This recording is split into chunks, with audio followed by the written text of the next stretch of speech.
সম্পর্কর 2 দিনের মাথায় কইবো ভাই আপনি গার্লফ্রেন্ডের ফেসবুক আইডি দেন। কেডা কেটা মানে আপনি আমার গার্লফ্রেন্ড চেনেন? আমার গার্লফ্রেন্ড কত সুন্দর, আমি আপনার গার্লফ্রেন্ডের নাম্বার চাবো? দেখায় না একদিন গার্লফ্রেন্ড ভিডিওতে কি দেখাবো? ভিউয়ার্স করে আমার যে গার্লফ্রেন্ড চেহারা নাই ডক, নাম রাখছে কাদির আর মাহা। আমগো গার্লফ্রেন্ডের পাওয়ার সমান যোগ্যতা তবে হৃদয়ের গার্লফ্রেন্ড ভালো, হইছে সুন্দর। আপনি হৃদয় ভাই গার্লফ্রেন্ডের নাম জিগাইছেন আর আমারটার নাম্বার চাইছেন, এখন পাবলিক কি কোক যে কাটে। আমি জীবন আমার গার্লফ্রেন্ড নাম্বার দেখি করবো? আমার গার্লফ্রেন্ড সিরিয়াল লাগিয়ে রয়েছে 25টা, এর সময় দিতে পারি না।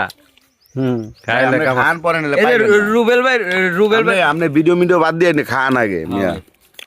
গাইস বিষয়টা হচ্ছে কি, আমরা যে আম ভর্তাটা খাইতেছি মানে মারাত্মক লেভেলের একটা, যদিও প্রথমে আমার একটু জাল লাগছে, পরে হচ্ছে বাইরে কইলাম, ভাই আবার ভাবিরে কইলো, কনের পর হচ্ছে তাল মিষ্টি নিয়ে এসে দিল গুঁড়া কইরা, এরপর আবার ঠিক হয়েছে। ভাই আপনারা যে